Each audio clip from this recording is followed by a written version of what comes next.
You might not have been looking, but you've already found the #1 fantasy show on the internet. This is Fantasy Game Time. I'm Russell Maven. This is my best friend Jay Thompson. Temple, Texas, Killeen, Texas. Representing the 254. And we won't do that again. Don't ever do that. Yeah, we won't make that a staple of the show. How about that? All right. And we promise, if you come back and watch us next week, I will not do that. Okay. Ever again. That's enough. Yeah. Okay, for us to watch. It's like, that reminds me of Hitch. It's like, don't ever do that again. They don't need no pizza. They got food there. Don't do it again. All right. Well, welcome to this week. We can be found at fantasy_game_time on Twitter. We can be found on Fantasy1Game Time on YouTube. So subscribe and follow us on Twitter. Leave us questions. Leave us feedback. Let us know what we can do to try to help you with your fantasy league. Maybe y'all can help me with mine. I haven't won a game yet. I mean, goodness, man, we gonna get fired just for that? Man, matter of fact, if I don't win something this week, it's just going to be Fantasy Game Time with Jahar Thompson. Okay, so everything I'm saying this week, you might just ignore. I don't know why I can't win. You know what I'm saying? It's like, I don't get it. But anyway, maybe we're giving out too much information. We're telling everybody what to do, man. It's like, here's how you beat us. Listen to us. We'll tell you. Oh, man. Let us help you beat the crap out of us. But I want to take this moment. I got this shirt on. It's push, pray until something happens. I'm going to see every episode. I got a black one and a white one. I might change the colors up, but pray until something happens.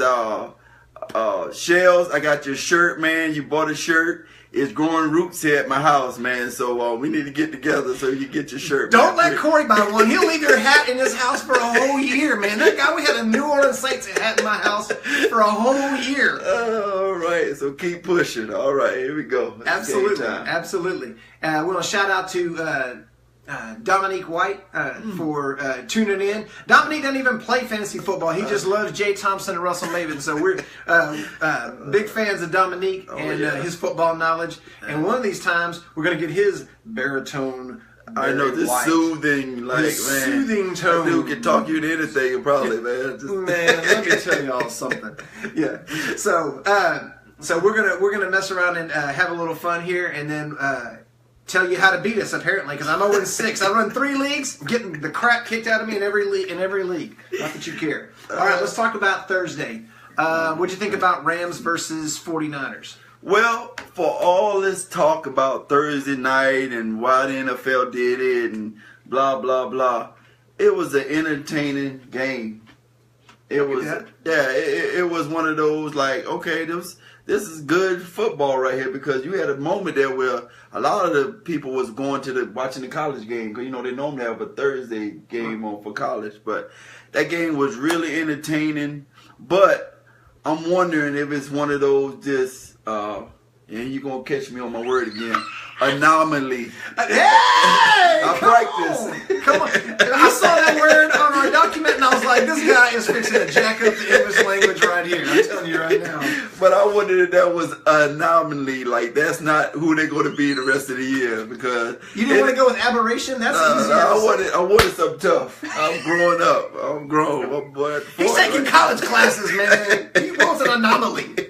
So I'm just wondering if that's going to be one of those, okay, man, remember when they scored 40 points in a game, you know, that kind of thing? And the rest of the year they have 3 and 10 points. Or maybe Sean McVay's a genius. There you go. Yeah, you're right. Todd Gurley would say so.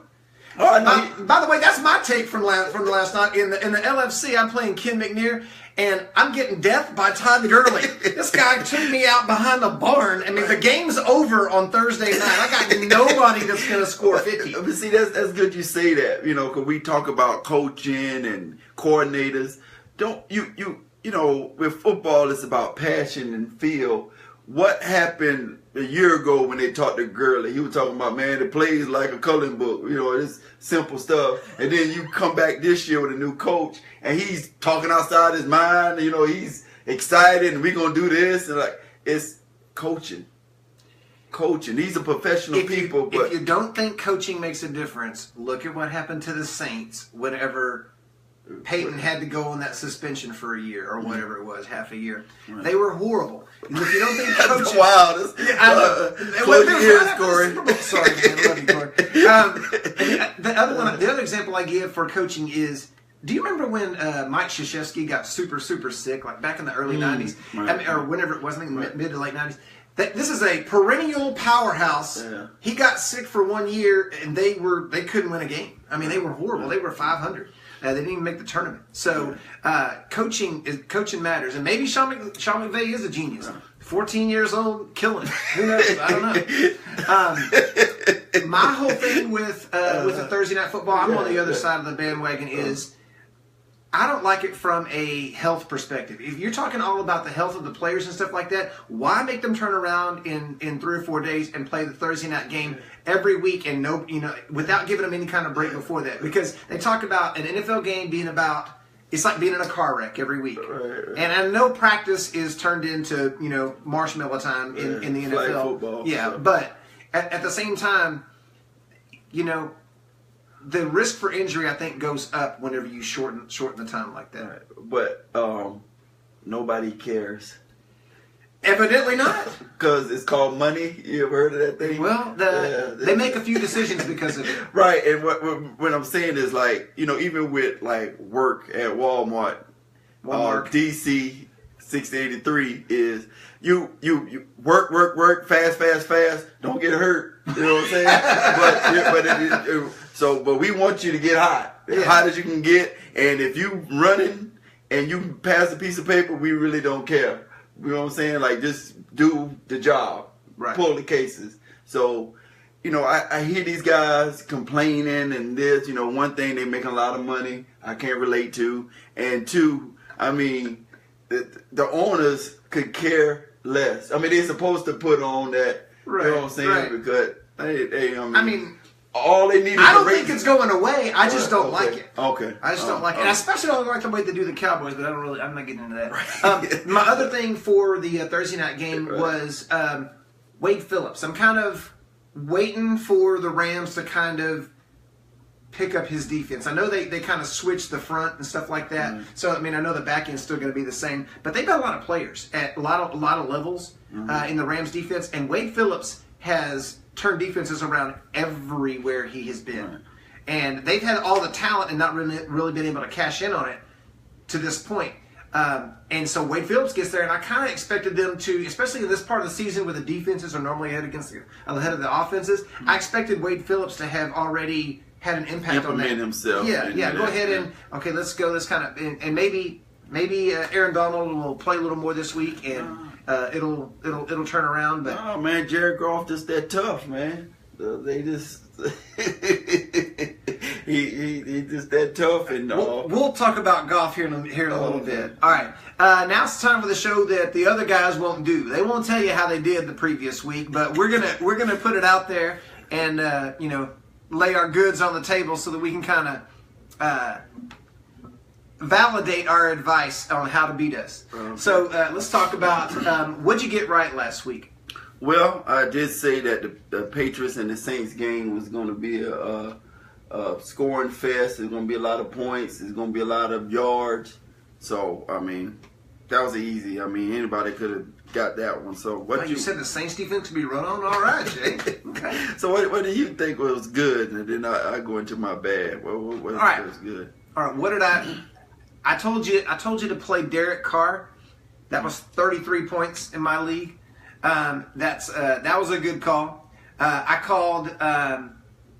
I said Leonard Fournette, and he got a touchdown. And so to me, if my player scores a touchdown, I don't give a crap what else you do. You did your job for that week.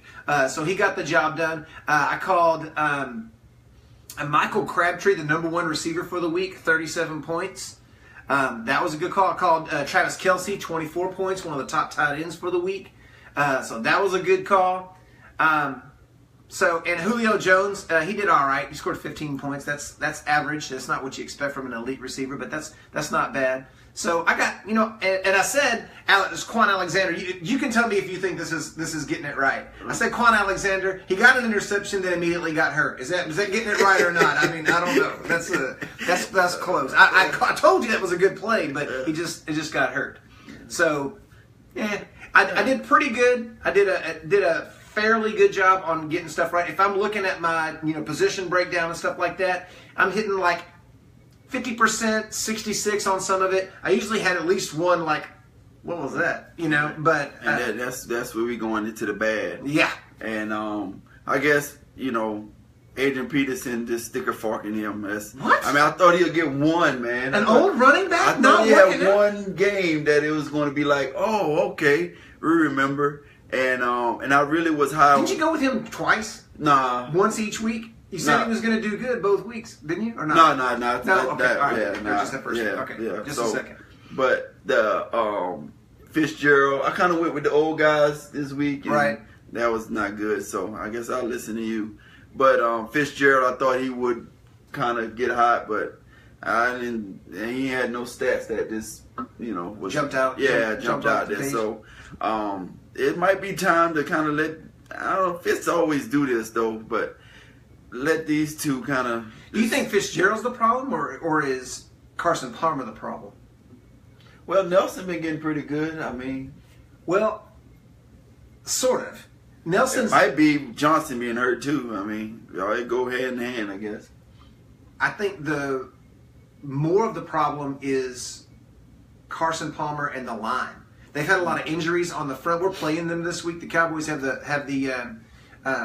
Cardinals this week, and a lot of the talk has been about injuries to their offensive linemen and stuff like that. A tackle, a guard. Right. He's a passer quarterback, so he's gonna be which is going to make the quarterback look worse. But one of the things that they've been talking about this week in the Cowboys camp is the Cardinals can really do one thing offensively, and that's throw the deep ball. Mm. And that's J.J. Nelson. He runs, 3.8 in the 40. I mean, the guy can fly. And the coach loved that. Oh yeah. And he's a risk taker. No risk it, no biscuit, I believe is his line. So they can throw it deep. So to me, J.J. Nelson, he is being productive, but it's one type of play. It's like, hey, go run a 9, and I'm just going to throw it as far as I can. So I don't know about Palmer, and I don't know about that offensive line. You're right. Because it's been a while. Because he ended the year last year not doing good, Palmer. Yeah. Yeah, so. Carson Palmer's kind of been one of those players in his career that you kind of always thought he'd be better than he was. You know what I mean? Right. In my opinion, he kind of underdelivers. I would have liked to have seen that playoff game. I guess it was 2005 when he got hurt. Right. Chemo von Oelhoffen came and broke his kneecap or whatever. So I would have liked to have seen the rest of that game, but oh well. So you're bad. Yeah, believe me, my bad was bad. One of the top plays that I said for last week was Stephon Diggs, and I didn't know that Case Keenum would be throwing him the ball because I didn't know that Sam Bradford wasn't going to play. Yeah, so he got weird. He got 4 points. Yeah, and the other thing was, I said, do not start Ty Montgomery. That was a bad, that was good advice. Yeah, he scored 34. You stood up and pumped your chest. Yeah. Let me tell you something. Don't start that guy. He only scored 34 points, so you don't want that. You don't need that in your life. But I did hit on the other two guys. I said don't start Jesse James and Sammy Watkins. They didn't do crap last week. But the other ones that I went with Zeke, and I never ever thought the Cowboys' offensive line would ever get dominated. If you would have walked around the NFL and talked to even coaches and GMs and said, what's going to happen this week in Denver is Cowboys' offensive line is going to get dominated and Zeke's going to run for less than 10 yards. You would have got laughed out of the building. Right. So I think I'm kind of like I'm in good company. I would listen to a station in Waco coming home from work, and they said a guy was calling in, and he said, "You know what? I got a feeling Baylor gonna beat Oklahoma this week. I don't know, but I got a feeling." And the guy said, "Are you driving?" We just want to make sure that you're not driving right now because you apparently owe something. So yeah, I can imagine. Oh yeah, yeah. If you put that out, and they said that was going to happen. You wonder if they drive. They need to sit down somewhere. Oh, for sure. And I tooted Terrell Pryor. You know, hey, go get this guy. You know, and he got 5 points. Yeah, he's another weird one for me. I don't understand like why he's not being productive. So I think it just proves the point that just because you go get a receiver doesn't mean he's going to mesh with your quarterback. Like, you know, it takes time. That's something that you know. Yeah, man. There's a lot of feel to that. There's a lot of you just have to spend a lot of time together. And it might go back to, you know, he's not really a receiver. You know, I don't think so, because I mean, just an athlete. He is, but this guy has been working his tail off to be a good receiver. Right. Got 1,000 yards with Jahar Thompson throwing him the ball. You know, I mean, but maybe he didn't have to think about it then. He just did it. Now, man, I got a good quarterback. You know, I'm the number one. I'm officially receiving. Now let me do it. And it's he's paid like the number one, but is he the number one? You got, you know, Jamison Crowder there. You have a first round pick that me and you are pulling for like a son of a gun. Josh Doxson, if he would do something, that would be outstanding. He's in the league. He's still in the league, man. I did see him celebrating on somebody else's touchdown. So yeah. Oh, that's he's true. out there. Oh, we're waiting for this guy to just like catch a pass. Draft him in the first round. Rookie draft. Yeah. All right. So all right, man. Right now. All right, we are going to talk about what's going on in the NFL. What in the NFL has got you buzzing this week? What are we talking about? Well, for a Dolphin fan, the Timmons situation. That's so weird. I think we probably won't ever know until 5 years from now what really happened. You know, just when you don't get clarity on stuff, everybody in the media just speculate. Just, I need to put something out there, so if it's right, then I'm the senior editor now. You know what I'm saying? I'm the senior writer or whatever. Like it's kind of like the weatherman. They can just throw anything out there, and if they're wrong, oh well, we'll write a small apology that you'll never see. And you know, just from somebody been playing 10 years, didn't miss a game, and it was just so bizarre, and kind of like, you know, if it is the CTE stuff or he was demoted and didn't realize he found out he wasn't gonna be playing a lot. Like, I mean, I just don't get it. So, I mean, just the people that come out and say, we're just cutting. You know, like, oh yeah, it's like, man, we can't put up with that. Cut him, move on. I'm like, what man, kind of signing bonus did y'all give him? I think he's due to make 5 this year and 5 next year, something like that. I mean, but the guaranteed part was like 5. I think so. But the money part, you know, like I said, I can't relate, so I don't really get into the money part of it. But it's just the situation to be a professional so long and then to do something like this. Okay, I'm trying to put my finger around it. I want to rewind on you. Okay. Do you remember when y'all signed him? Yeah. And you called me. Oh yeah, okay, man. I hope you're not watching this. So they signed Lawrence Timmons, and Jay calls me and he goes, "Have you heard this guy's interview?" I said, "No, man. I mean, I know he's been playing the league a long time. You know, he scores 150, 200 points a year at linebacker." I said, "That's probably a good signing." I said, "You know, he'll probably have another year or two left." And he goes, "No, man, you don't understand." He goes, "It is March.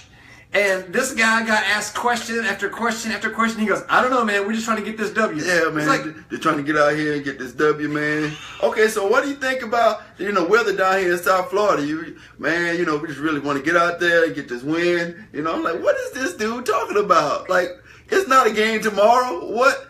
You can't answer that to everything. I mean, the draft is a month away. We ain't playing for a long time, man. Just try to get this win, get my guys together. You know, we finna go out here and just, you know, do some things. And so maybe that should have been a sign, like, you know. That's what I was getting at. Oh yeah. So like, and you're going, this is really weird. I'm like, well, there you go. But the interviewer just go to the next question. Like, he's not even listening to what he said anyway. You know what I'm saying? Like, I'll write something. I'm recording this. I'll write something about this later.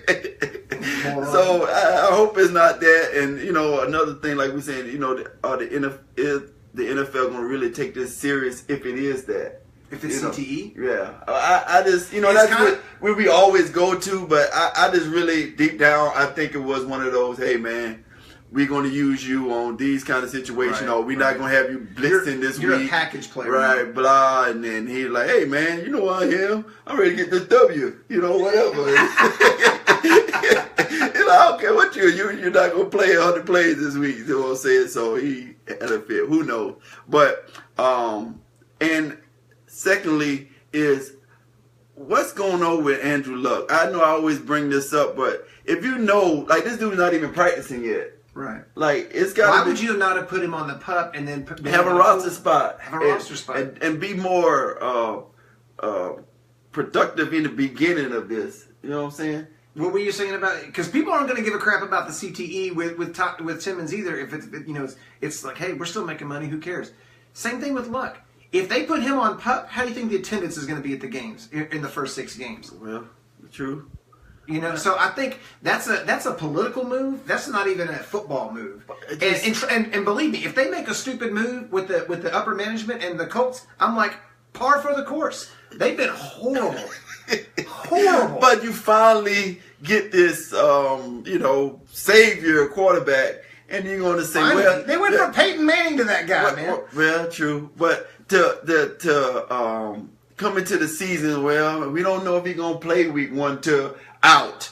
You know what I'm saying? Next week, he's out. And I'm like, well, that means he's not coming back no time soon because we ain't seen him throw a football. We ain't see him limited practice. We ain't seen him participant. No. We ain't seen none of that. So he's not Q. He's not D. He's O. You out. Yeah. So I just wonder how that meeting went when they said, do we want to put him on the pup list? And at this point, IR.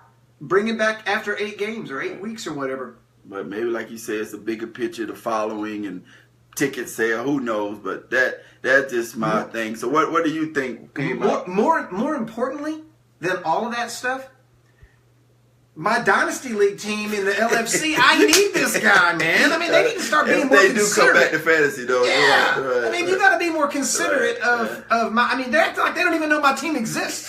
It's ridiculous.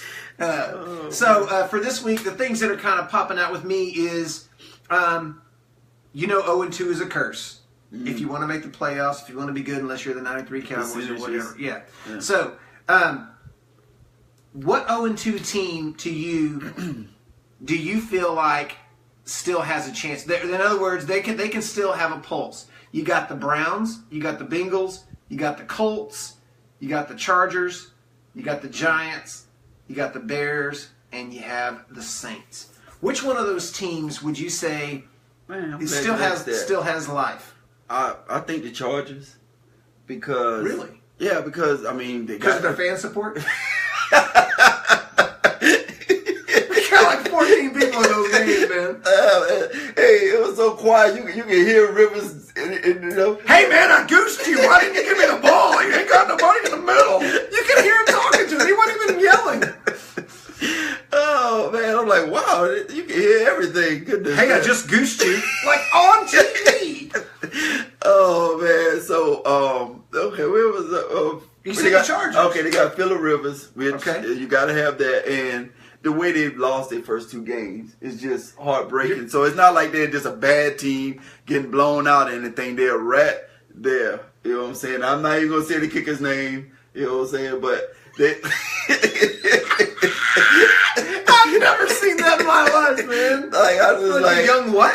Yeah, so this dude had to be thugged out in school, man, because he got it. Oh my god, he got the business. But that's the thing, he must be the toughest person alive, man. Right, this guy's probably Bruce Lee. So he probably did win it there to get cut, and I'm not getting cut. Oh, you know what? We're gonna give you one more chance. All right. So we're gonna go ahead and cut our perennial Pro Bowler and keep you.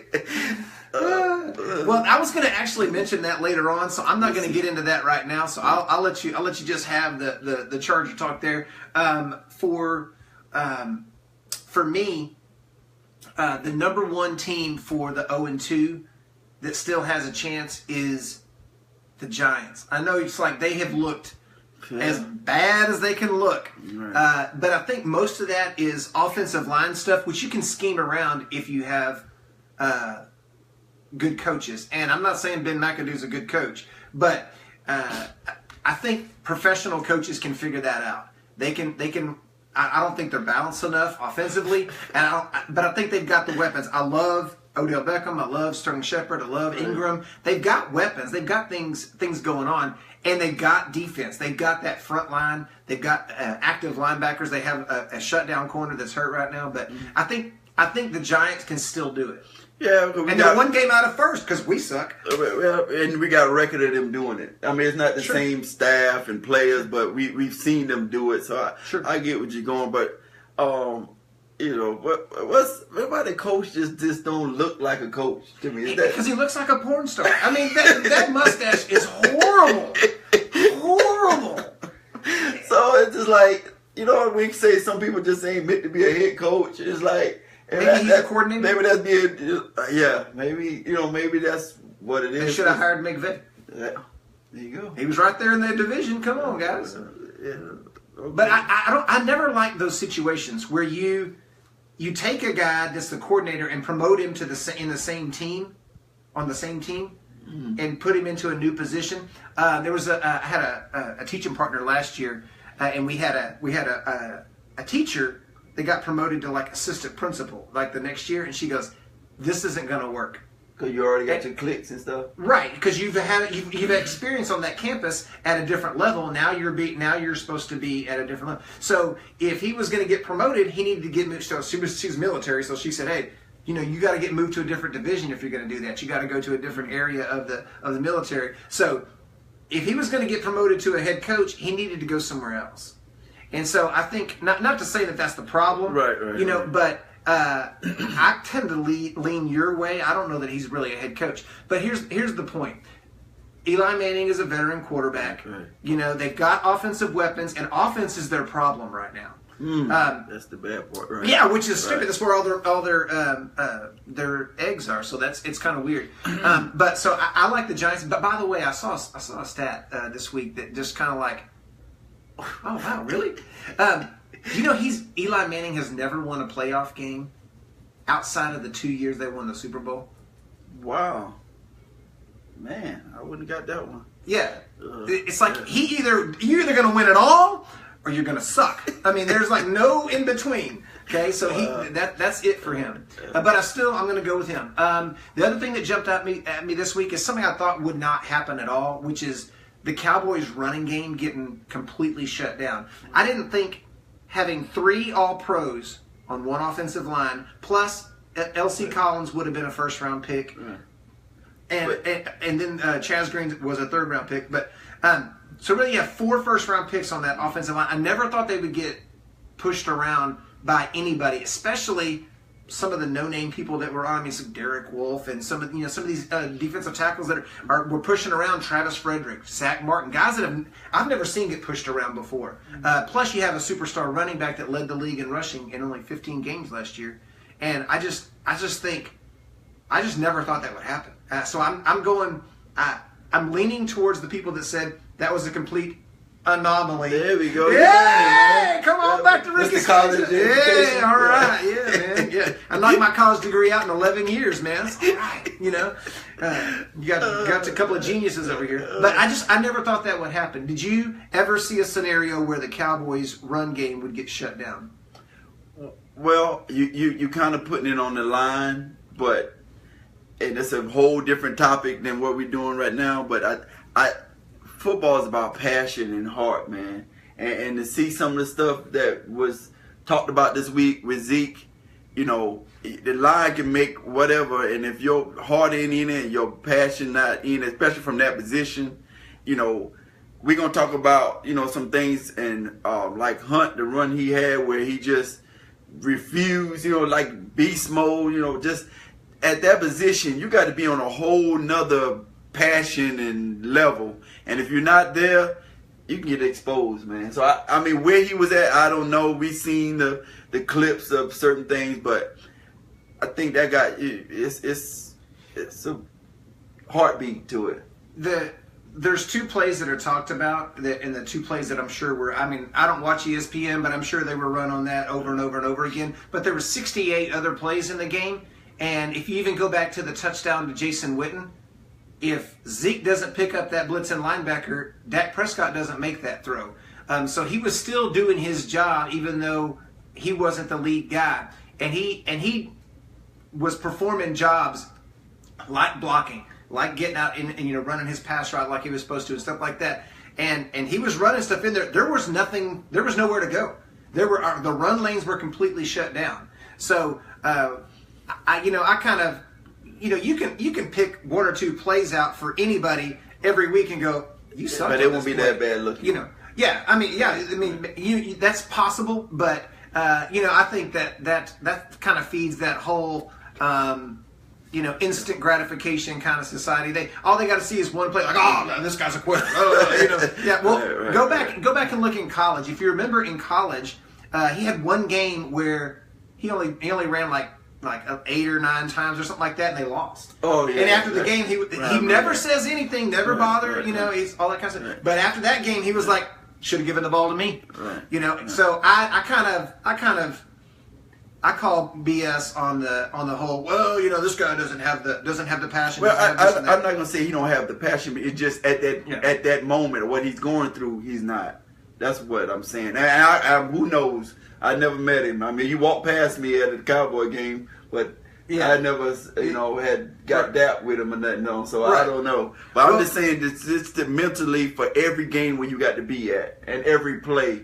So we can move on. I think he can play better than he did last week, and I think he will. Oh yeah. The other thing is defense is still ahead of the offenses. Do you feel like that's still the case? You think it's going to start turning around? We saw a few 40-point games and stuff like that, but the Seahawks and the 49ers last week. Right. Carolina and the Bills. Man, how does Carolina not know how to move the ball? I mean, you got an MVP from 2 years ago. You got a couple of good offensive linemen. You used to have a tight end, and so did my team. You got some receivers. You got 2 good running backs. Yeah, this is a game-on-game situation. You know what I'm saying? It's like, the anomaly. That what the 49ers and the Rams. This is the anomaly broadcast. This is gonna be the last week was the Pats. Now it's an anomaly. Yeah, we gonna get Webster to hook it up so everybody know. But it's just game by game. One week we score 3, next week 40. It's just how that's how you get an average of 20. Here we go. Yeah. All right.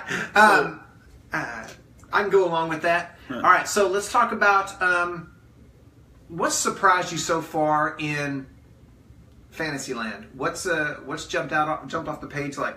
Really? Well, I think we talked about this last week, and I'm not going to take a whole lot of time on this, but how bad that Jimmy Graham is playing. I mean, is he really injured still? Is it the offense? Is it? I mean, he should be one of those like Wilson looked for instantly. Like the tight end, what they say is always open. Or the quarterback's when they're best 6'8", friend. yeah, you know what I'm saying. So I still don't get that. Like I don't think he's still like part of Seattle yet. You know what I'm saying. So I don't know about that. That's surprising to me. I agree with that, but I would even say it's kind of a combination of all of that.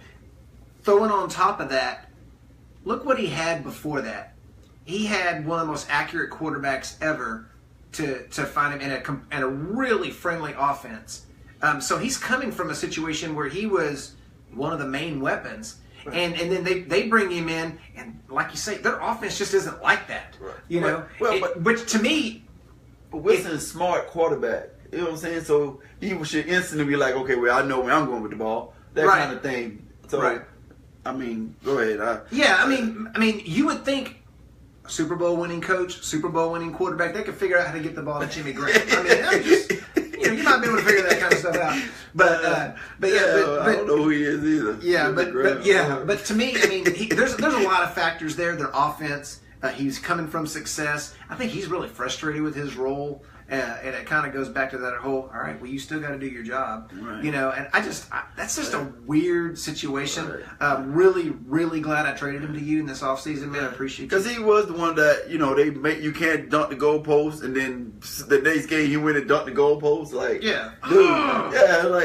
dude, you cannot do that. Like, when did you where's your mind at? So you know he's passionate and it's just killing him probably to do what he's doing. And the good surprise is just we're in 2 tight ends. So Witten, what Witten is doing, it just blows my mind, man. I believe him. You know what I'm saying? I think 3 years ago I was like, well, he's old, and you know what I'm saying. But now I pick him up in any league. I drafted him every league this year. I mean, he's paid good money for him, weren't they? Right. Well, you know, we go back to what we're saying. Wilson, Smart, same kind of thing. What Dak do right off the bat? He said, you know what? I know who my best friend gonna be, and he been feeding that guy. And they showed a clip of the touchdown last week, and the commentator, I can't remember who it was, but made it out like it was the greatest move of all time. And all Witt did was just look back and went. He didn't square out the route and then went up. He just looked and then went up, and the defender was like, "Oh man, that was just too great of a move." So I was watching the sound effects, and they had mic'd up Landon Collins, and one time Witten ran a route and kind of got him, and he was like, "This big 270-pound white guy just juked me." Like, really, man? Come on now, man. It's unbelievable. But so that's about surprise. That's for great. Witten, every time they mention Witten in a press conference, Jason Garrett can't come up with enough superlatives about him. Like, you can watch him, you can pick any day you want, and he's the guy to watch on how to practice, how to be a pro, all that stuff. So I say any accolades you can give him, any positive vibes you can give him, I'm all for it. I actually named my son after him. So how about your surprises then? I'm gonna go back to your boy, your Hall of Famer. He's gonna have a bust. He's gonna have a bust. I don't know about Jared Goff. I just don't. I mean, maybe he's a legit QB. Maybe Sean McVay's a legit coach. I don't know, but to me, but did you get caught up? I mean, once the media say you suck, do you really suck? Because the media will pick certain people and say, you know what, this dude's horrible. Why is he in the league? And then all of a sudden, we just say, well, they said it, so let's. I mean, we don't really give people a chance, especially that quarterback anymore. I watched Hard Knocks, so you got to kind of see him. I didn't see it. So I kind of got a feel for you get to know him a little bit more. You see him in meetings, up, right? you know. Oh yeah, and so I wasn't feeling it with him. You know, as far as the intangible stuff. I told you we told the story about the trying to throw the ball to hit the goalpost, and that was just like I just kept, and he might suck the rest of his career. I don't know, but.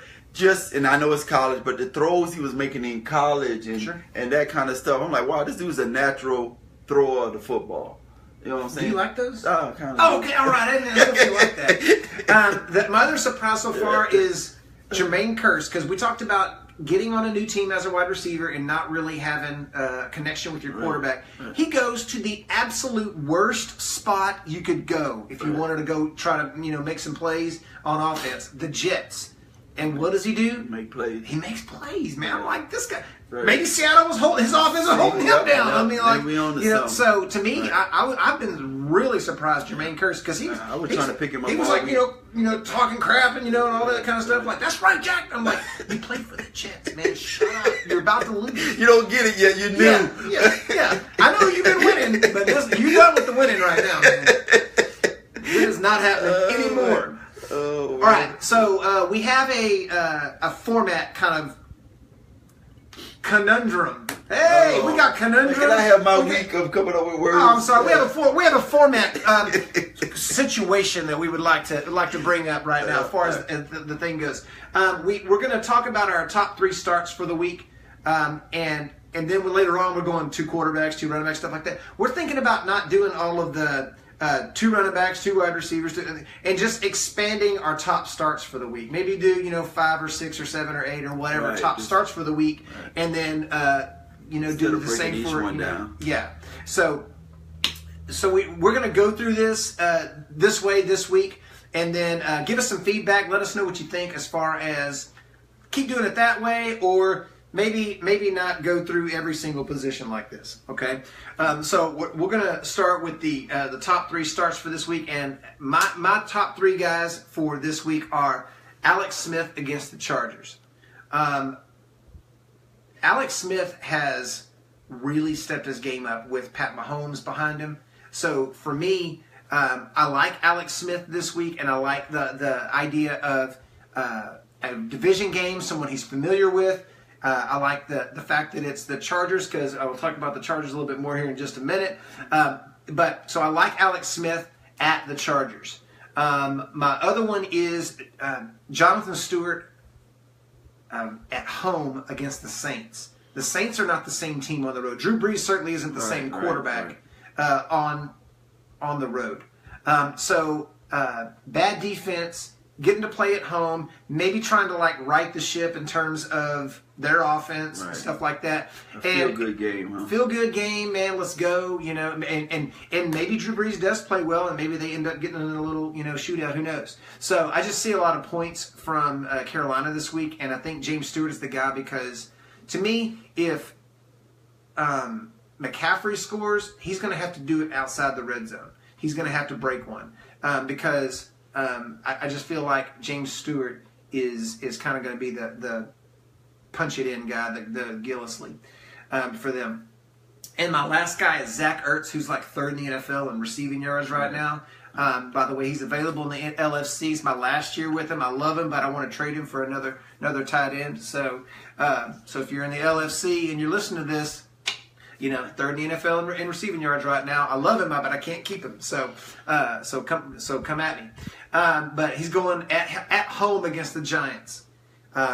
I like the Giants, but they have a few linebacker injuries and stuff like that. So I think and Ertz has proven to be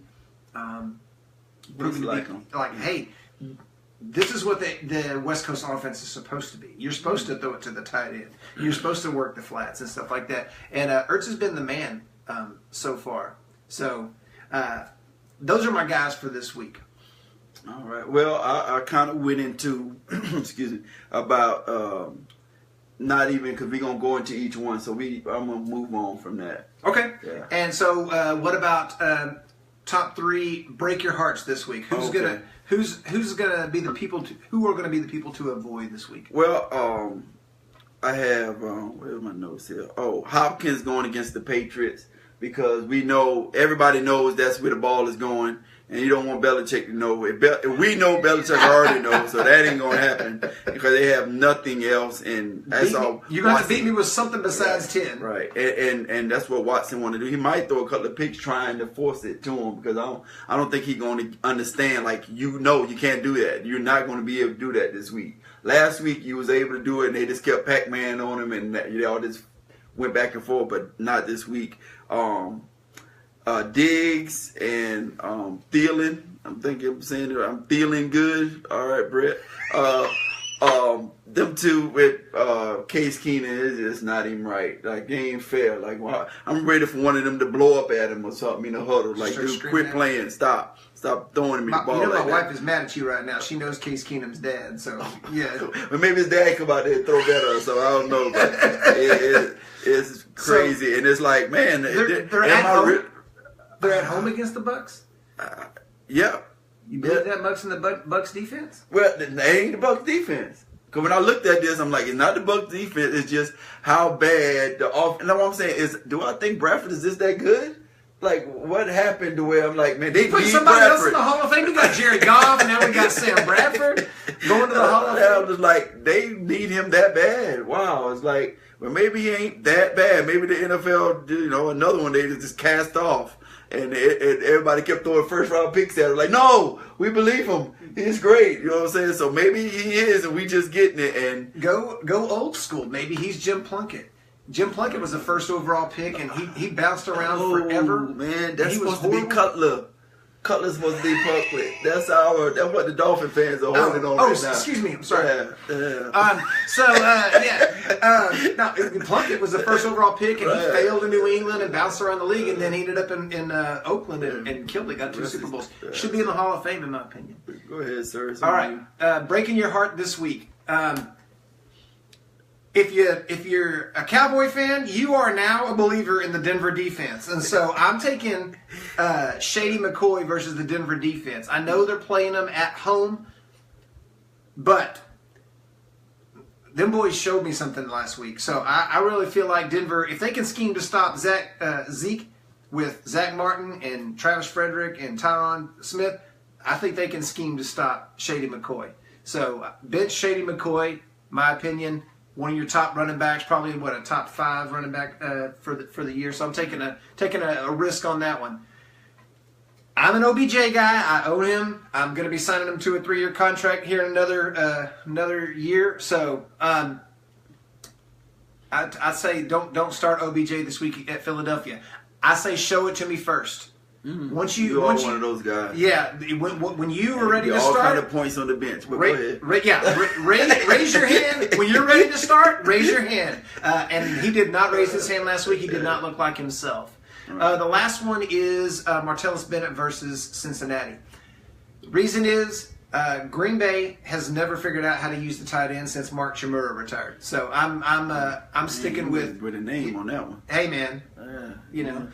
We get it, man. You know football. Okay, man. You played the so you're a stat guy. Definitely would not take Bennett, even though that I want the Green Bay offense to do well because I've got Rodgers, but and that's a home game. So I'm taking kind of some risk. OBJ, a top receiver. Shady. This is kind of my big risk, break your heart week. Shady, one of your top running backs at home. Bennett, one of the best offenses at home, and OBJ against a division opponent on the road. So I'm taking my risk this week. So I might take some lumps on the break your hearts this week. We'll see what happens. Well, I'm gonna kind of just run through this. My top 2 quarterback plays. I'm not even gonna discuss. I'm just say is Cutler at the Jets and Rodgers versus the Bengals. You completely went contradicted my entire argument with Bennett. Yeah, take Aaron Rodgers. Well, he's going to go off. It just won't be the Bennett, I guess. I hope it's Nelson. So my 2 quarterback plays are Zeke at the Cardinals because of what Gurley said, and Freeman at Detroit. I think one of the rookie main linebackers was in the protocol, the middle linebacker, so I see good things there. My 2 receiver plays, Kelvin, big boy, against the Saints. We already talked about them maybe getting hot because they're at home. The Saints don't do good on the road. I took Stewart. You took Benjamin. So man, we kind of think alike, man. Hey, all right. And Antonio Brown against the Bears. Because they're the Bears. And my 2 tight end plays, Gronk at Houston. I know he's been a little shaken up this week, but it's Gronk. And you talked about it already, but Ertz. I've been watching. So you plugged your little trade offer, but I've been noticing he's a man, right? He is, and I had a feeling he would develop like that, but he's starting to come around. Right. So. For me, I like Stafford against Atlanta. I just like Stafford as an NFL quarterback. He's playing really well. He's really got kind of a handle on this guy's offense. I love this guy's name. My favorite guy in the NFL, Jim Bob Cooter. He sounds like he's from Academy or something. Like that. Hey man, get on Jim Bob Cooter. I love that. So I think anytime Stafford's indoors, I love him. Cousins versus Oakland. I know Oakland's nasty on defense, and Oakland's really been bringing it. But they're at home, and Cousins is just a gamer. He's not the most talented quarterback in the league, but he's productive. He gets the job done. So I like Cousins this week. I'm gonna go out. This is my man. I wanted to put this. See, I didn't look at your paper. I wanted to put this. This is my. Do it. Hey, I'm stepping out this week because I'm 0-6. What difference does it make, man? I'm trying to tell y'all anything I want at this point. Hey, don't start Ezekiel Elliott. Whatever you do. So I'm taking Isaiah Crowell against at the Indianapolis Colts on the road because I just think he's underperformed so far this year, and I think he's going to come around. So Spence, I know you wanted to get rid of him in the LFC.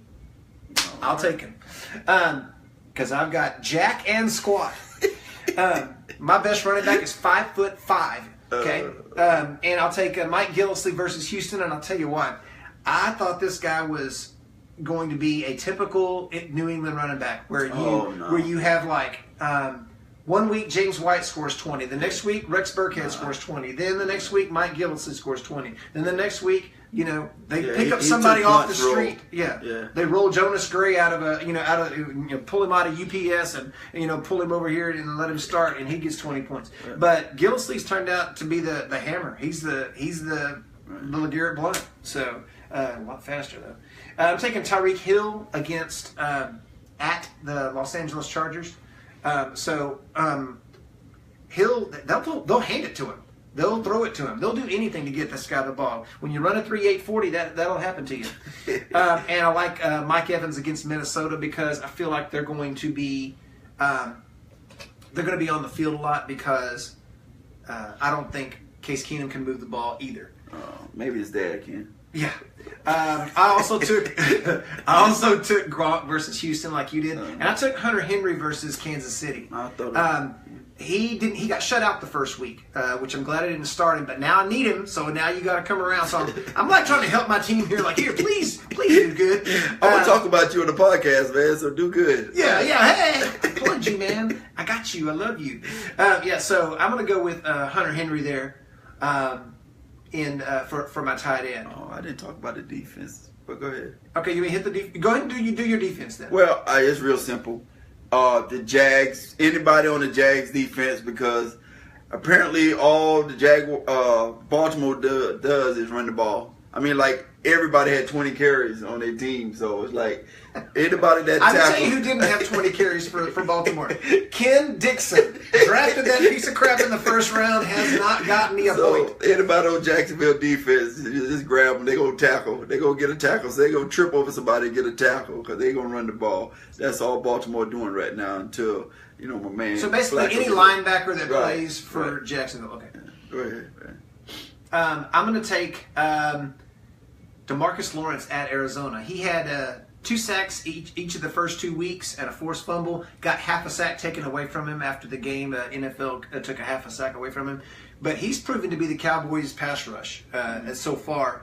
And Arizona's got injury issues. They're actually playing a guy at right tackle that we cut, John Wetzel, who would probably struggle to block Jay. So, and I'm going to take Ryan Shazier at Chicago. I think Chicago is flicking the ball now to Tariq Cohen, and they're going to hand it to Jordan Howard, and I think Shazier's going to be everywhere. Yeah, this might be the game where boy Trubisky get his debut or something, because I just don't see it ending well for them. Well, it could happen. I don't know. So we'll check it out. Now, next one. Let's run into the strategies of the week. Okay. Yeah, this is kind of just skip over. Okay. Yeah. All right. So strategy tip of the week. What do you got? Well, I just looking at the schedule, and I don't know how many of you guys, actually just go through and look at all the games, but it's a weird week for me because a lot of the good fantasy teams, offenses on the road. I saw that. Yeah, and it's just going to be, I don't know how that's going to play out, but it's a lot of good teams on the road. So when you set your lineups, just be kind of aware of that. Sometimes it matters, a lot of times it don't matter, but it might be some of these bad teams that have a good offensive output because they're at home. So just a little nugget there, when you come up with your strategies and setting your lineups. Yes, sir. My advice for this week, the strategy tip for this week is: it doesn't matter what your gut says. It doesn't matter what you're feeling or who you got the hunch on and that kind of stuff. Go with what's most likely to happen. If you got a hunch on a guy and he might blow up, but you also know that it's more likely that this other guy is gonna do something. Right. Go with what's most likely to happen, because your job is to win 1 week. Right, especially if you like us 0-2. Yeah, if you're 0-2, yeah, you can't be your gut gone. Yeah. Listen to us. We're desperate right now. We're dying. Your gut is gone. You gotta go with what you know. Whatever you heard, whatever's in your gut is not working. So you need to quit. It's rotted. Yeah. That's the indigestion. Okay, just shut up and just start your good players and get on down the road. Oh man, that's good stuff. For sure. All right. Do you want to do game time? Yeah. All right. You ready? Yeah. All right. This show is called Fantasy Game Time because about every single conversation I've ever had with Jay, he's like, "Oh man, it's game time, man. It's game time. That's what it's man. all I got about. 5 kids, man." You know? And so I'm gonna bake you a cake. So I said, you know what? Let's have game time on Game Time. So I got a game for you. All right. All right. And the game is, who would you rather have on a new 3-year deal in Dynasty League? All right. Okay. So that's your category. All right. All right. And here is your first. Oh man, your you first had that one. hidden. Oh yes, I did. Would you rather have on a new 3-year contract on a Dynasty League? Put my Game Time hat on. There you go. All right. You're in. I'm the new Romo of this. Go ahead. You don't get any phone or friends or anything like that. So this is it. This is it, man. I'm Regis Philbin. Would you rather have Andrew Luck or Cam Newton? Man, all this talk I'm saying about Luck, but there's no question I'd rather have Luck over Newton. Newton was the MVP 2 years ago. You know what he does? What? He runs as a quarterback. That gets points. That gets me nervous, and that gets me. I don't see it. That's not my ideal quarterback. So that's a prejudice of mine. I'll admit it. I'm prejudiced. You're prejudiced against black quarterbacks? Well, yeah. Unless they're Byron Leftwich? There you go. Winston. There you go. War movie. He running. Oh, Winston. Yeah, Winston's like that. Right. So all right. My guy right now. So there you go. Just mark that down. Jay's a racist. Okay. All right. and Andrew Luck, know you have an arm, but I'd rather take him over this black guy. All right. Your arm broke. Don't worry about it. I'll take you. Hey, man, it's okay. It's okay. Don't worry. You're white. Put some white on it. He'll be all right. Okay. All right. Next one. Le'Veon Bell or Antonio Brown? 3-year deal. 3-year deal. I would have to go with Brown because it's so hard to get. And we coined this, when you put a 3-year deal on somebody, it's like marrying them, and it's hard to marry running backs, man. It's just, I do it, but it's hard to marry them jokers, man, because they go off and do stuff you don't want them to be doing. You know, so they go off and get hurt. They go off and have contract disputes and all this kind of stuff. And receivers, you normally, they don't get hurt as much. You know what I'm saying? And it's more, it's easier to deal with than hitching up with a running back. Okay. Are you not worried with your 3-year deal that Roethlisberger retires after this year? No, because that's a great question. Man, you might be a host one hey! of these days. That was an anomaly. No, because I've seen backups come in and know what to do. You know what I'm saying? What's my man, the backup in Pittsburgh, went to Oklahoma? Landry Jones? Landry Jones. He come in and say, well, I know who I'm throwing the ball to. I remember all them Randy Moss years, Big Daddy, backup quarterbacks was getting paid, because they'll come in, throw 3 touchdowns to Moss, and go to another team and get paid. It's like Sage Rosenfeld. Dolphins give you a 2nd-round pick right now. So when you got a number 1 receiver and you come in as a backup quarterback, hey, you know what? I might not know what's going on with the offense, but I know who I throw it up to, and he's one of those guys. So it wouldn't matter who the quarterback is with somebody like him. Are the Steelers taking a 1st-round quarterback next year? Man, the Steelers gonna do what they always do: be at the bottom of the draft and just have everybody know everything, and they're gonna pick a solid person at 28. You know what I'm saying? So if that's the quarterback, it is. Their drafting strategy is just mind-boggling to me. Like, they're always at the bottom, or when they do have that year when they suck, okay, we'll suck. We just get Big Ben. How about that? You know what I'm saying? They don't be up there and mess around with it. And then they'll be like last year. Yeah, then they'll be like last year, be at the bottom and say, oh, y'all don't want to, TJ Watt, you come sit by us. You know what I'm saying? Yeah. So they got to figure it out. They're just one of those franchises. They'll work it out. All right, last one. Alex Smith or Trevor Siemian? Oh, man. Well, this is called watching Jay sweat. See, when I came up with this, I knew this was going to make him go, man, I don't know, Russ. Because it's some hope in there, and then there's some want in there, and you bringing out my prejudices. Man, you were throwing anomalies and prejudices, and you did even pretty good with boggling a while ago. Because I don't want Alex Smith to do good, because I done put Mahomes there. I done drafted him in 2 leagues. So that's... Okay, but that's not the question. We're not talking about a specifically. No. I'm talking about anybody brand new. Okay, and my other prejudice is, Simeon got 13, so... He wear number 13. Is there anybody that you like that wears 13? Guy, I don't know, Dan Marino. Did you watch the football live? No, I haven't watched it yet. I got it on DVR, man. I haven't watched it all yet. It's not like the first one. It's different. Because he had one already. But everybody been saying this is different. But anyway, Simeon is one of those guys that y'all need to watch. He might be, legit. Because one thing I do see about him, he know where the ball needs to go. He get rid of the ball. He not sitting back there thinking and holding on to it.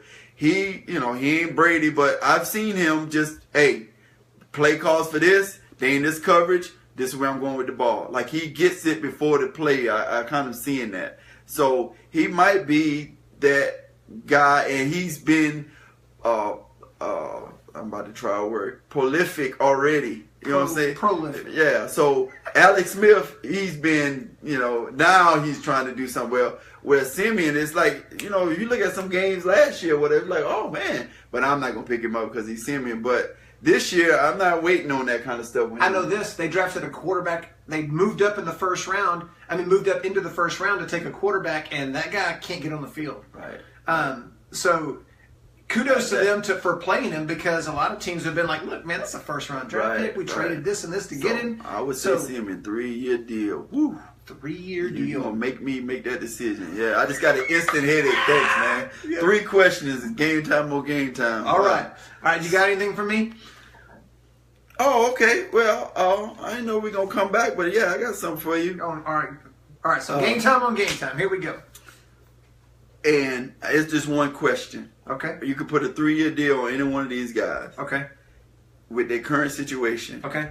AJ Green, Dez Bryant, Demaryius Thomas. One of the more underappreciated players. Oh man, we just went in philosophy. Go ahead. Philosophy. Yeah, because you just got all profit. All right. I think one of the more underrated players in fantasy and kind of underappreciated is AJ Green. I love AJ Green. He's productive. He goes out there and we ought to get an apartment together. Go ahead. You got to go ahead. Yeah, but hey, you're talking about a 3-year deal. That's the ring, baby. Right, but the quarterback's still young.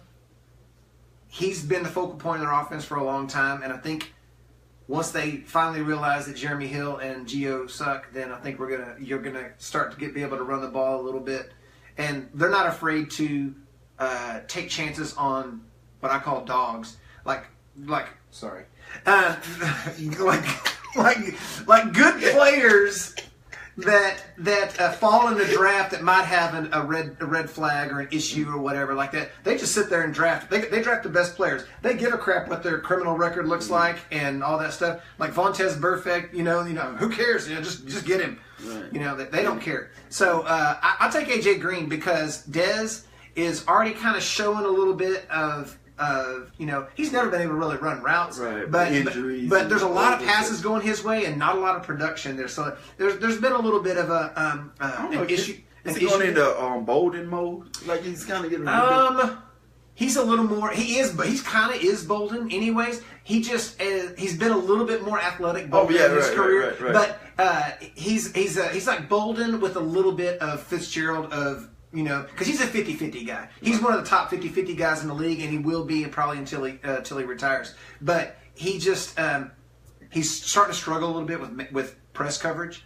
And Thomas, I'm not as big of a believer in Simeon as you are, and I don't like Paxton Lynch. So that one's easy for me. I take AJ Green every day of the week and twice on Sundays. All right, man. So you got some new stuff you done brought in with the game time. Actually, I brought this on. You kind of explain it. What are you going into next? Oh, the Twitter question. We got to do Twitter. All right, we got 2 Twitter questions this week. Take your question because I don't know who submitted it, and you can go ahead and do that. Okay, well, my son Trayvon Thompson brought Trayvon. Yeah, man, he brought this question. he brought this question to me, and I about McCaffrey or Stewart or both, and it has got me talking about starting for a week. Yes, starting, and it has got me to thinking. As fantasy owners, sometimes Butch made this famous. Now your head gonna start hurting. Yeah, but Butch made this famous. I can't remember the running backs' names for Minnesota back then, but he was Mo Williams and Michael Bennett. Yeah, he would just start both of them, and it would work out for him. Like each one would get a touchdown and stuff. But when it comes to those times, do you start both? How that works. So that. I don't know, man. It's touchy with me, but as of right now, I would go with Stewart. The same thing that you said about McCaffrey. But I can remember years we talked about Bolden and Fitzgerald. I had both of them when they was on fire with the Cardinals. Sure. So it's but the only thing on turf, whatever. Yeah, but what the thing is that you just put all your eggs in one basket. Right. It's gonna look good some weeks. And then, I had that going to RFL for the longest. Then we got in the playoffs. And then they didn't do anything, so I kind of lost. So you have to be careful with that. But it can work. I don't know too many situations that we can come to right now in the league where it's like that. But maybe that's one of them. But do you start two receivers for the same team? I'm a bigger fan of starting two receivers than I am starting two running backs. Because only, you're not going to get a lot of situations where it's like Kevin Mack and Ernest Biner, they're really getting like even touches. But you know what made me think is the Atlanta situation. You know what I'm saying? Yeah. And I think Ed got away with that a lot. Yeah. His championship year was that he started both of those guys. And I don't know. It just certain times, I guess you can do that, but I wouldn't base your season on doing that. I think you can get away with it this week because it's the Saints. But I wouldn't do it very, very many weeks because, number one, McCaffrey is white, and he's a running back. Yes, I'm racist too. Okay, Jay hates black quarterbacks. I hate white running backs. But I just don't believe in McCaffrey. Never have, never will. So he's gonna have to show me something before I will actually buy in. Right. But I think he can get away with it for 1 week. My question is from Brett Miller, great friend of ours that lives in Florida, and praise the Lord that his family was safe throughout the hurricane, and he asks a question that's near and dear to my heart because in one of our dynasty leagues I had the second pick and I took Joe Mixon over Kareem Hunt and others. So he says, will Joe Mixon be fantasy relative this year? What do you think? Relevant? I think so, but it's just, man, the head coach is just so stubborn. I didn't know this, but when I did my research with Mixon, like, Lewis just don't do. They just, like, for some reason, he just won't let a rookie running back. I don't know. Bernard touched it a lot his rookie year. Well, for some reason, they're saying, I mean, I'm just going by what I read, but that he reluctant to just hand it over to him, I guess. Like, okay, it's your team, it's your backfield. What about when you're 0-6? You're no longer the coach. he's the second longest tenured coach in the league. He looks like he's looking a little rough these days. But think about that. I mean, back in the day when he first got hired, it was kind of like, oh, he's a black coach, and he got hired. At this point, it's kind of like he's the second longest tenured coach in the league, right. And no one even talks about that sort of thing anymore. It's just kind of like, hey, they just hired a coach. Yeah, so I think it's more on the coach and the offensive philosophy and stuff with him. But I think he's a great player. I mean, he's good. But this year, I don't know. It's your definition of relevant, I guess, is what. Can you start him? Can you start him on a weekly basis? I think is the point. Oh, okay. I don't think so. Okay, my answer is, man, I hope so. Because I've got him in 2 leagues, and I would love to be able to start this cat.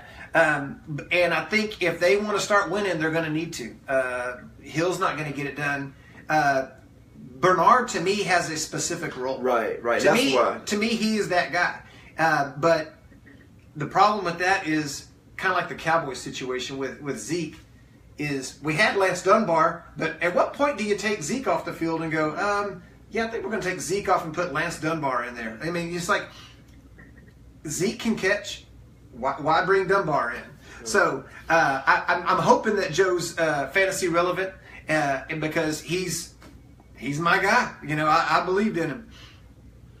All right. Well, we all live. I got to step out for a minute. You go into the next. All right. Next thing.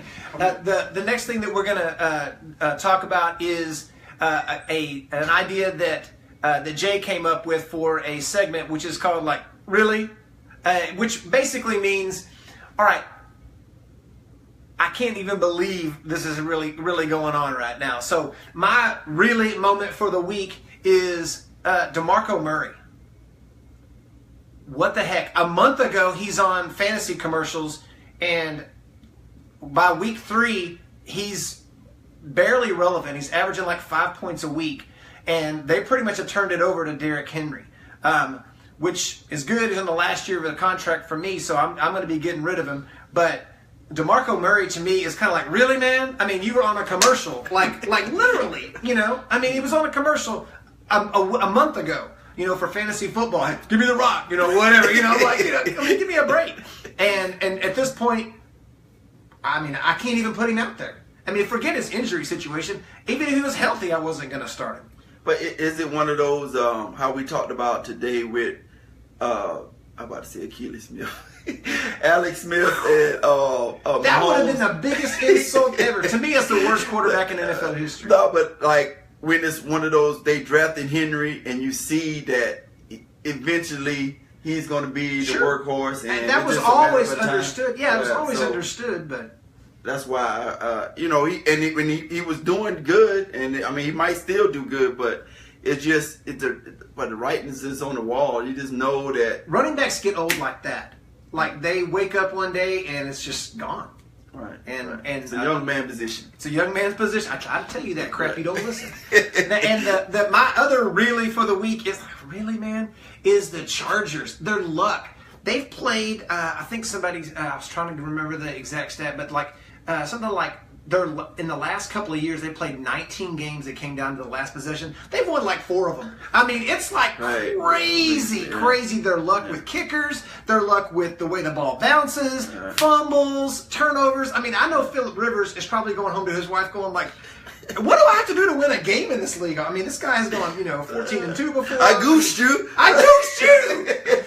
Yeah, I hope he's not going home to his wife and saying that. But he done did. He got a lot of kids. He's got like 8 kids. I mean, he does that. Moron. Yeah. So that's. I mean, to me, the Chargers. This cannot keep happening. Really, Chargers? I know. Come on, man. Really? Okay. Well, I got a couple of reallys. All this jumping and leaping I'm watching in the league. You know, like. When did You're talking about into the stands? No, I'm talking about in the play. Oh, jumping over people? Yeah, it's like all of a sudden that just became a thing. You know, it reminds me of, and it's like, oh, and then it's, oh, you know what I'm saying? Like, it's so fascinating to see, and then when it don't end right, it's like, oh, don't do that again. A lot of ground can get covered while you're up in the air, you know. You lose all kind of power of everything, you know what I'm saying? Yeah, it kind of brings me back to where, and I know the league probably can't do nothing against that or stop it or whatever, but when the helmet was coming off and everybody would like not stop and like, oh, I know a classic Witten. I went to the stadium, they got a picture of him when he did it. But I was like, no, you can't run around with your no helmet. I don't care how tough and Superman you are. Somebody need to stop this because somebody's going to get hurt. And it was a badge of honor for a minute, but then somebody's said in the NFL in a meeting somewhere and say, okay, we got to stop them from themselves. This guy ran 50 yards with no helmet. We need to pass a rule right now. And that's what's going on with this leaping to me. Like and I know it's it revolves like the target spot changed. Oh yeah. You know what I'm saying? Yeah, so now it's down. Right. So now like, okay, well, you gonna keep trying to go low, I'm gonna just jump over you. So I kind of hit it a couple of times. Right. So and the thing about that is I remember when Dion first got to the Cowboys, he returned a punt and he jumped twice in one play, jumping over this and jumping over that. And he got to the sideline and the special teams coach called him over there and was like, you're doing a great job. Probably, you're a wonderful return, doing a wonderful job. Don't ever jump again. I don't think so, man. So that's my really all this jumping. And Well, it's one of those things. It's great, like when Kelsey did it. I mean, he jumped like from the 5 and like this. He got up flapping and everything. But it's just, man, somebody's gonna get hurt. And it's a copycat league. I get it, but let Zeke eat, please. Can we let him be the only one that eat? Because I was like 9 people last week. That ain't your thing. The NFL gave them rules to do whatever y'all want. You can dance, you can celebrate, and then you're going to go do what somebody else doing. Be original. Get your own stuff. Do your own thing. Stop feeding me. I've thought for years that the dab hung on about a year and a half too long. I mean, there were people still kind of doing that, and I'm like, crap, man, if I did that in my school, I'd be ridiculed. And I work in a middle school. I'm like, come on now. Really? Come on, guys. Come up with something else. We get it. You got a first down. Come up with something else. They need to go back to the old USFL tapes. Those guys had some celebrations going on. They didn't care. Is it XFL? USFL. I love the USFL, man. I'm trying to find some USFL gear, man. Where's some USFL stuff around here, man? By the way, Donald Trump killed that, by the way. All right, our last segment is going to be is called That's What I'm Talking About. That's what I'm talking about? That's what I'm talking about. And Jay and I, we watched this thing on NFL Films on... you got to get the history on it. Man, oh my gosh. It was the most hilarious thing ever. They were talking about That's What I'm Talking About, which means, they were just showing all these people saying That's What I'm Talking About, explaining it. Why do you say that? You weren't saying that. Why did you just say That's What I'm Talking About? And kind of, defining it and stuff like that. It was the most hilarious thing ever. We're going to throw this in here as our last segment, meaning that's what I'm talking about. That means like this is exactly what we needed right here. This is something that we're kind of passionate about or fired up about or whatever. So it's just so funny to watch that clip because somebody make a play and they come to the sideline and it's like, that's what I'm talking about. Like, dude, you wasn't talking. You weren't even saying nothing. You were watching the game. It'll be something we was over here talking, and then you walk up and it's like, that's what we talk about. You know what I'm saying? But that ain't the case. No. I'm just sitting here, and then you come up. That's what I'm talking about. That's what I'm talking about. It's like Chad Brown was on there. He was talking about, you might not have said anything for an hour, but that's what I'm talking about. Oh, man. All right, so what are you talking about? You know what I'm talking about is Antonio Gates breaking the touchdown record. Yeah, I know I limp and I'm slow, but I might, if I tripped him up at the starting block, take him in a race. He is past his prime, but that's what I'm talking about, Antonio Gates. Way to get the touchdown record. And so he passed, what, Tony Gonzalez? I think it's... You doing something? I mean, because when the league started throwing to the tight ends and all of that kind of stuff, those are the guys that were leading the league every year. That guy scored like 15 touchdowns one year. Yeah. I mean, it was just one of those get in the end zone turnaround. Yeah, power forward. And in fantasy wise, everybody was just waiting until somebody took Gates, and then after that, here come the tight end. Right. He was the original Gronk. Yeah, that's what I'm talking about. And my second one, and I don't know if everybody saw this, but it was a play where Hunt, it was like a goal line play. Well, I don't know. I think he scored from a little bit out, but he was like at the 1, and he was going down, and then. It's not good, but the camera looked at his whole backside. You know what I'm saying? And he just lifted up 3 people and just stretched out and touchdown. And I'm like, that's what I'm talking about. Yeah. That's what I'm talking about. It's like this dude is not a big dude, but awkwardly they was talking about his lower half. You know what I'm saying? This guy got a great lower half, man. You looked at it? Man, I was just looking at it before the game, and man, this guy's got a really nice rear end. He must work out. So it was a play, and you can see him, the weight of everybody was on him, and he just dug into the ground and just came on up and twisted and then put the ball out. And then when the ref said touchdown, I'm like, there's no way that dude just scored on that. And then they showed the replay, and it's like, wow. So that's what I'm talking about. That's what I'm talking about. We don't have to make it. That's what I'm talking about. All right. Well, for me, being a Zach Ertz owner, I loved the play where they were trying to bat the ball away from one guy, and then Zach Ertz goes, "Oh, I'll take that," and it just takes off down the sidelines because you never see tight ends other than Hooper the other week. I don't know how that happened, but you never see tight ends run the ball, long distances, stuff like that. So I loved that moment. That was awesome to me because I got a lot of points for that, and because it was just cool to see a tight end do that. So that's what I'm talking about. That's what I'm talking about, man. Yeah, that's how we drew it up. That's what I'm talking about. That's why we were hoping that guy would tip that ball. And the other thing is Oakland killing it, making me look good on my Super Bowl pick. I had them going to the Super Bowl, and that's what I'm talking about, baby. They're making me look good. Okay. I also took the Giants, and they're 0-2, so that's not what I'm talking about. So that's what I'm talking about for this week is Oakland killing it and Ertz with his catch and run. I still think we don't. It's like we forget how good Oakland was last year. Of course, yeah, because they finished with Matt McGloin and Connor Cook.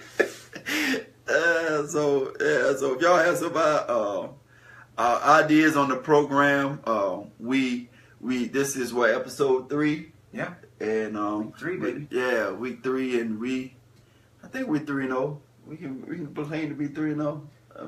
I just want to win something. I don't give a crap if it's the fantasy podcast or the game. I just want to win something, and hopefully by the time we meet again, I will have won a game at all.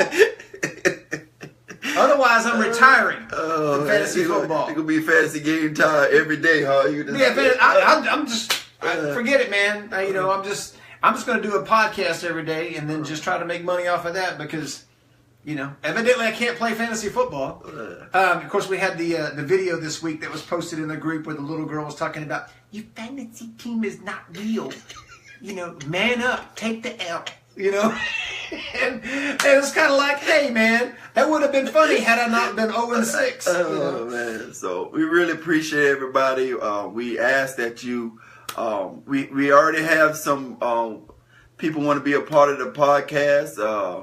Lonnie reached out to me, so we trying to get ourselves together, and we gonna branch out and get some more stuff going. So we before we get on this, we get together and we pray. We just thank God that He allowing us to be together, because we're so good friends and we love each other, but that we can do something that we like. So my prayer is that you keep pushing out there and you keep joining us every week. And we're just going to continue to have fun. I mean, I don't know when we started, it wasn't going to be me getting up in the middle of a live feed, but the Lord worked it out, man. So, yeah, amen. It's awesome. And, I think about how humble we're beginning, man. I mean, we're just in a room in Jay's house, just having a great time. But it's kind of like you said, man. We got a long time. It's been a long time since we really hung out on a consistent basis like this. And we talk all the time, but that doesn't mean that you actually get to be in that person's presence.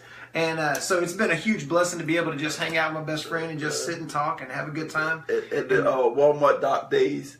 See, they'll never get that part, but some of the guys watching to get that where we went to work and we did this for 10 hours. 10 hours. We had fantasy game time. Every day, man. Those people hated us because we got our work done, man. We were some of the most productive people there. Abraham Wade, Richard Hunter, you know what I'm saying? Yeah. Oh, man, we just get Carlisle. together. I mean, when a manager come up to you and say, if I hit the word football, somebody getting written up. You know what I'm saying? Like, that's how bad we got with it, man. So, it's all good, man. So that was already in us. That was, man. But it's great because now we get to do it and hang out. Also, we're working on making this like actually a legitimate podcast.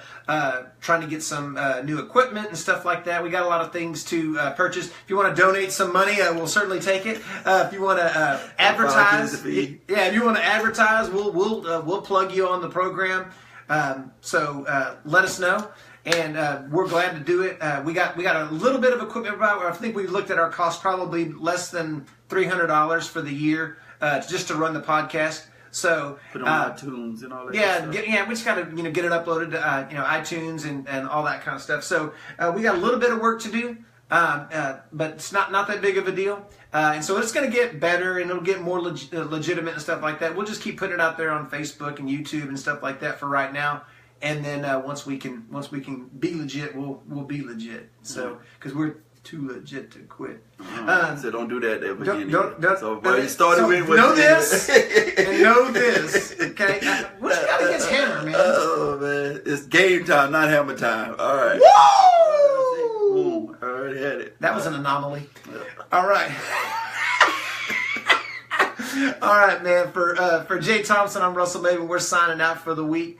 Best of luck setting your lineups, and hope you're not playing us. All right. All right, man. Peace.